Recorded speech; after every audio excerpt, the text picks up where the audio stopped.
가상화폐인 루나 테라 사태로 전 세계 투자가들에게 50조 원 이상의 피해를 입힌 권도형 테라폼랩스 대표가 몬테네그로에서 체포된 가운데 권 대표가 수십조 원에 이르는 막대한 투자금을 어떻게 모을 수 있었는지 수법과 그 배경에도 관심이 쏠리고 있습니다. 아울러서 향후 가상자산 시장 여파는 어떨지 관련 내용들 김대호 경제학 박사와 자세히 짚어보겠습니다. 어서 오십시오. 네, 반갑습니다. 예. 자, 미국 회계사, IT 전문가도 속아서 전 재산을 날리는 사례가 부지기수였다. 이렇게 보도들이 나오고 있습니다. 권도영 테라폼레스 대표가 체포된 이후에 수십조 원에 달하는 이 투자금을 어떻게 모았을까? 일단 이게 참 어떻게 가능했을까? 궁금해지고 있는데 좀 알기 쉽게 설명을 좀 그 구조부터 설명을 좀 해주시죠. 네. 현재 권도형 이 테라 루나 창업자 예. 몬테리그로에서 체포가 됐는데요. 현재까지 알려진 바로는 여기에 관련된 피해 금액이 약 54조. 예. 엄청난 금액입니다. 자, 그런데 이게 이제 과연 사기냐 아니면 열심히 사업을 잘 해보려고 했는데 어떤 사업의 실패냐 이게 쟁점이 갈리는데요. 여기에 따라서 처벌 여부도 아주 180도 달라질 수가 있거든요. 그럴 수 있겠죠. 자, 여기서 우선 테라하고 루나 요 두 개가 이제 가상 암호화폐를 이름을 얘기하는 건데요. 예.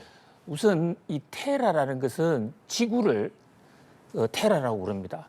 그리고 루나는 달을 루나라고 그래요. 그렇죠. 테라나 루나 이름이 바로 여기서 왔거든요. 이 권도영 씨는 이른바 스테이플 코인의 대가인데요. 스테이블 코인이라는 것은 아주 재밌는 코인입니다. 예. 스테이블, 일정하게 항상 일정하다. 안정되게. 예, 안정하게 준다. 그러니까 가상화폐가 수익성이 높지만 가격이 떨어질 수도 있고 급변하면 상당히 혼란스러운데 이 권도형 씨는 스테이블 코인으로 테라를 만들어서 예. 이 테라는 언제 어느 경우에도 완 테라는 1달러를 보증한다. 그랬었죠. 예. 예. 그러니까 이것은 대단히 파격적인 제안이죠. 가상화폐는 흔히 뭐 좀 자금을 숨기고 싶을 때 가지고 있을 수도 있고 또 불법 송금을 할 때 쓸 수도 있고 여러 가지 다용도 목적으로 쓰는데 예. 가격이 변하지 않고 1달러를 보증한다? 그게 달러하고 똑같은 거지 않습니까? 굉장히 유망하다고요. 그렇다면 이게 여기서 큰 의문점이 남는 게 어떻게 테라라는 상품은 가격은 수요와 공급에 따라서 달라지는데 어떻게 권도영 씨는 무슨 재주로 1달러를 언제 어디서든 보증해 준다고 그러냐. 여기에 이번 사기에 또는 이걸 사기로 보느냐 아니면 사업 실패로 보느냐 여기에 어떤 연결고리가 있어요. 이 권도영 씨는 이 마술을 피우기 위해서 루나라는 화폐를 활용했습니다. 루나는 이제 비교적 사기 쉽게 만들어 놓고 이 루나와 테라를 연동시킨 거예요. 그래서 테라가 만약에 1달러가 넘으면 루나가 들어와서 그 시세 차익을 먹어가도록 하고 만약에 그 테라가 1달러가 못 미치면 예. 루나가 들어와서 이 테라를 샀을 때 20%의 수익을 보장해 준다. 그러면 루나가 마구잡이로 들어와서 적어도 이 1테라가 1달러 아래로 떨어지면 마구잡이로 루나를 갖고 테라를 사는 게 이익이 되지 않습니까?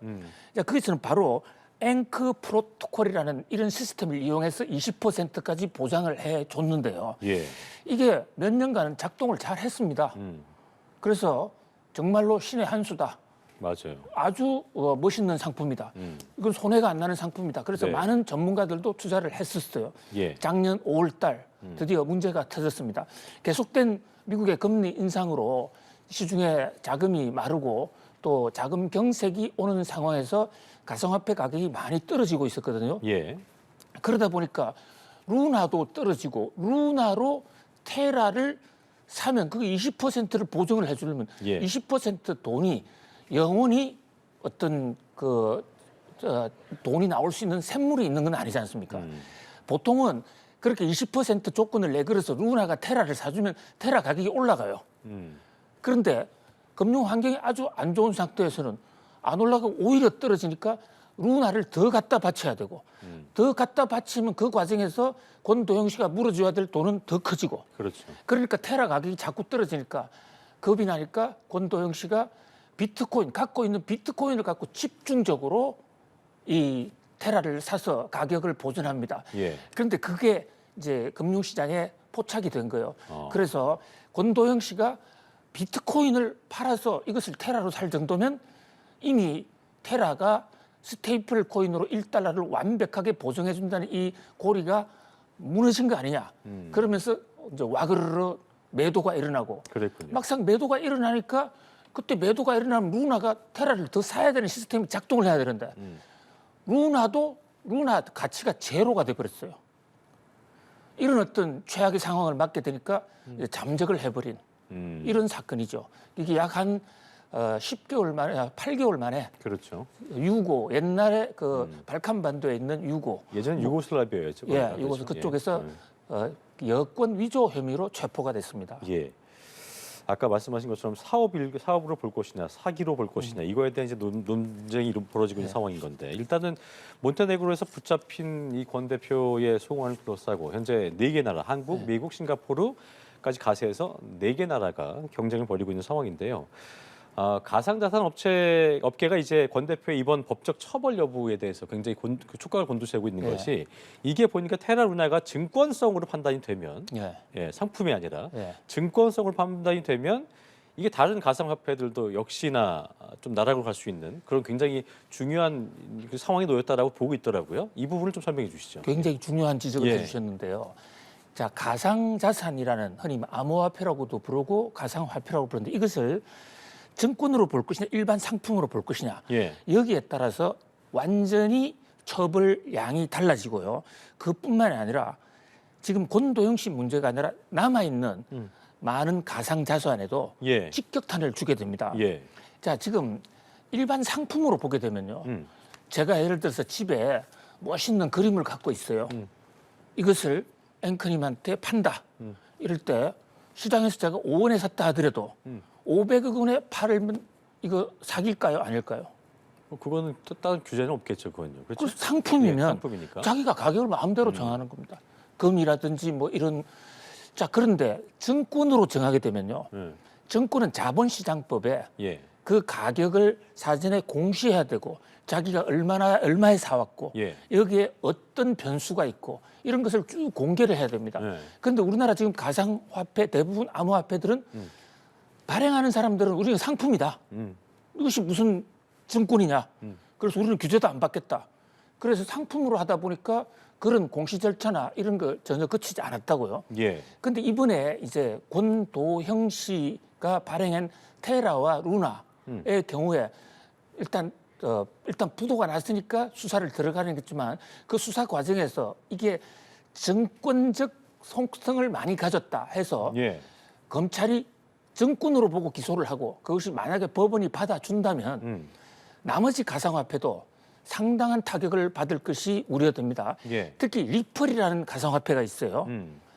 이더리움, 비트코인 그 다음에 나와서 지금 바로 미국 정권감독원과 리플이 정권이냐 상품이냐를 가지고 SEC라는 계속 공방을 벌여오고 있죠. 예, 미국 정권감독에서 너희들이 하는 행태는 정권사하고 똑같아. 정권이라는 것은 금융시장을 이용해서 그 공모 절차를 거치고 예. 금융시장의 혜택을 받아가면서 자본시장에 정한 절차대로 발행한 것은 정권인데 그렇다면 이것은 금융감독원의 신고와 사후 감독을 받아야 된다. 이것을 어기면 바로 자본시장법 위반이다. 예. 이렇게 되면 처벌도 커지고 현재 자본시장법 위반 상태에 있다고 판단이 되면 리플이라든지 이런 것 전부 거래가 중단이 되는 아주 그야말로 천지가 개벽을 하는 그런 변화가 올 수도 있거든요. 예. 그런데 이제 이번 사건은 권도영 씨가 잡혔으니까 권도영 씨의 처음 암호화폐 테라와 루나를 발행하는 과정부터 쭉 진행하는 과정에 모든 서류를 그 방법을 수사기관이 다 체크할 수 있게 되지 않습니까? 그러면 이것이 정권이냐 상품이냐 예. 한목적적 논리적 판단이 선다는 거죠. 그렇죠. 다른 암호화폐들은 지금 발행자도 잡기도 어렵고 예. 발행 방법, 유통 방법 알기도 어렵습니다. 그런데 이번에 이제 권도영 씨의 테나 루라를 통해서 확실히 알 수 있게 됐다. 그런 관점에서 이번 사건은 권도영 씨의 처벌 못지않게 네. 지금 암호화폐를 어떻게 볼 것이냐는 문제를 둘러싸고도 그런데요. 굉장히 큰 쟁점이 되어 있고요. 이거 지금 앵커님 말씀하신 대로 정부 당국이 서로 지금 잡아가려고 하고 있지 않습니까? 그러니까요. 권도영 씨 처벌하는 데 관심이 있다기보다는요. 일단 권도영 씨가 자녀 재산이 있을 수가 있어요.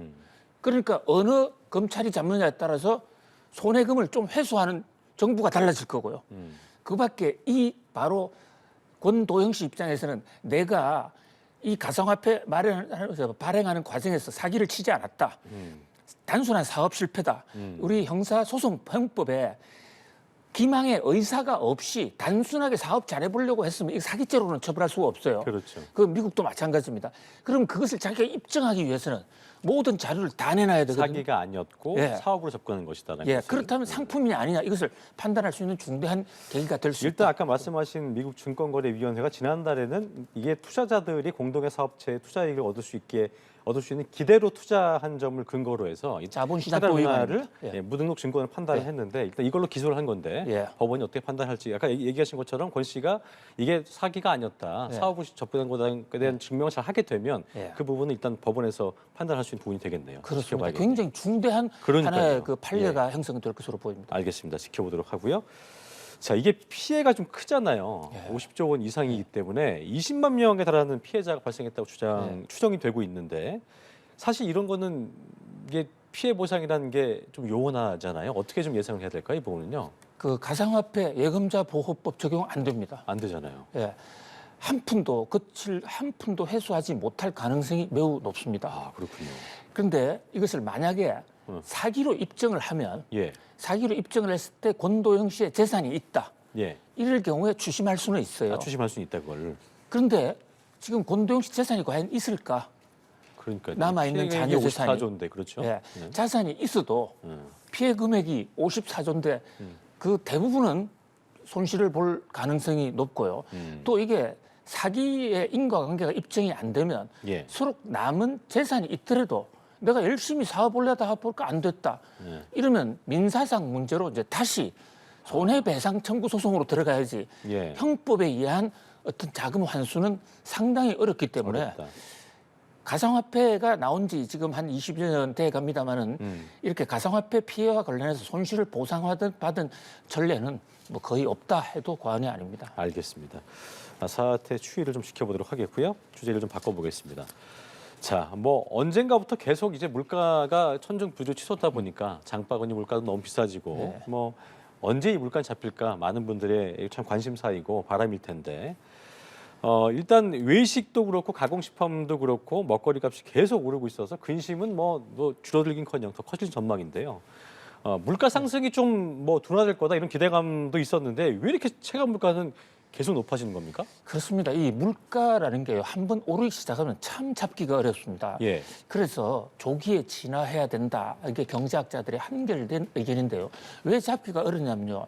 한쪽에 물가가 오르면 이럴 때면 교통비가 오른다. 예. 그러면 그거로 배달하는 뭐 떡 업체에서는 우리 교통비 올렸으니까 떡값을 좀 더 올려야 돼. 그럼 그 떡을 사 먹는 근로자들 입장에서는 우리는 교통비도 오르고 떡값이 다 올랐네. 회사 찾아가서 인건비 올려주세요. 투쟁을 하게 되거든요. 그러면 전자제품을 만드는 예를 들면 S전자 사장 입장에서는 어쩔 수 없이 인건비를 올려주면서 그래 나도 판매 가격 올려야 될 거 아니야. 이렇게 되면 그게 끝을 잡을 수가 없는 진짜 거예요. 악순환의 고리네요. 계속 예, 그게 계속. 전형적인 악순환입니다. 어디 중간에 자율 조정 기능이 없는 거예요. 그러니까요. 자, 그런 면에서 이런 비상 상황에서는 어떤 정부의 강력한 물가 억제 의지가 매우 중요하고 억제 의지가 중요하다. 예.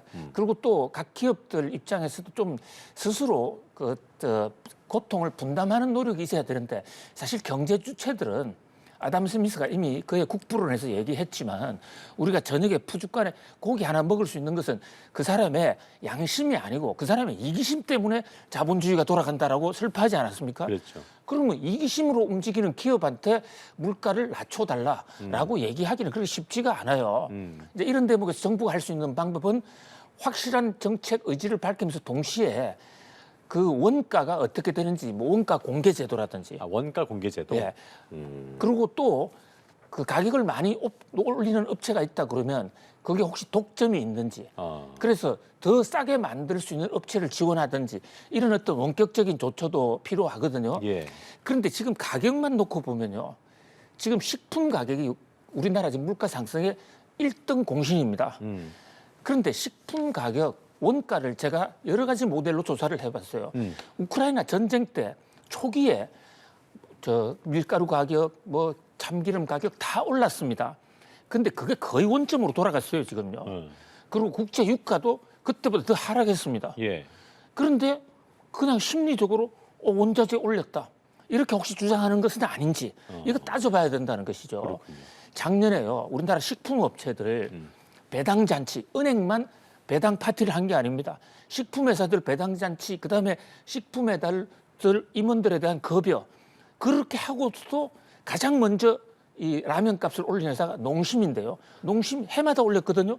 그런데 농심 매출액 사상 최고가 됐고 영업이익이 최대가 됐습니다. 네. 그럼 그때 원가가 올라서 만약에 가격을 올릴 수밖에 없다면 영업이익은 올라가지 않았어야 정상인데 매출도 오르고 영업이익도 늘었다. 이것은 일부 식품 업체들이 국제 우크라이나 전쟁 이런 것을 기화로 예를 들어서 10원 올랐다 그러면 그것을 인상 요인을 100원, 200원으로 뻥튀기 해서 올린 측면이 있다. 이런 측면에서 좀 관리가 필요하다. 물론 자본주의 경제는 저 시장에 맡겨야 됩니다만은. 때문에 그렇죠. 예. 근데 이게 그 제니 옐런 재무장관의 남편이 에클로프 교수 경제학 박사 그 사람이 경제학 박사학위 받은 게 정보가 다 100% 수요와 공급 정보가 100% 유통이 안 되면 정보의 비대称성이 있으면 시장이 흘러가지 않기 때문에 그것은 정부가 좀 조정할 필요가 있다. 이런 얘기를 하거든요. 그런 관점에서 우리 좀 좀 비상한 시점에서 일본 기업들이 좀 협조를 해주면 좋겠고요. 물론 좀 더 투명하게 소비자가 알 수 있게 예. 그런 부분들을 그런 것도 정부 입장에서도 좀 그런 네. 원격 잔치를 좀 가동할 필요가 있다. 이렇게 예. 보겠습니다. 자, 끝으로 산업은행 얘기를 좀 해볼게요. 오늘 경영협의회 열고 이전 공공기관 지정 방안을 의결했고요. 금융위원회에 제출할 예정이었는데 노조가 이제 경영진 출근길 지금 이거 예. 공세하면서 저지 투쟁을 벌이고 있는 상황이고 예. 부산 이전 때문에 노사 간 갈등이 좀 깊어지고 있다는데 끝으로 배경 좀 짚어주시죠. 예. 윤석열 대통령의 선거 공약 중에서 경제 공약 중에 상당히 중요한 게 산업은행을 부산으로 보낸다는 겁니다. 예. 원래 그 전에 노무현 대통령, 전임 대통령에서 부산을 금융의 메카로 만든다고 해서 정권 거래소 같은 데는 부산으로 이미 넘어갔어요. 예. 그런데 이제 산업은행이 개발금융, 정책금융을 하다 보니까 이게 굉장히 중요하거든요. 산업은행까지 넘어가면 부산을 국제금융도시로 만들 수 있는 시너지 효과가 나겠다. 이게 윤석열 대통령의 뜻인데 예. 이게 이제 그 은행 직원들 입장에서는 은행 본점이 부산으로 가면 아무래도 자식들 다 서울서 교육받고 다 있는데 이사해야 되니까요. 그렇죠. 예, 그러니까 상당히 고통스럽죠. 그러니까요. 그리고 이제 공교롭게도 이 산업은행법 1조에 보면 산업은행 본점은 서울특별시에 둔다. 이렇게 또 규정이 있어요. 그렇군요. 그러니까 법을 바꾸자. 그리고 오늘 출근 이제 출근 못하게 하는 것은 오늘 만약에 회의를 하면 노조 의견도 안 듣고 혹시 경영진이 일방적으로 부산 이전을 결정하지 않을까 예. 이래서 실력 투쟁을 하는 것으로 보입니다. 잘 해결될 수 있도록 좀 지켜보겠고요. 지금까지 경제일기 김대호 경제학 박사와 함께했습니다. 오늘 말씀 고맙습니다. 고맙습니다. 예.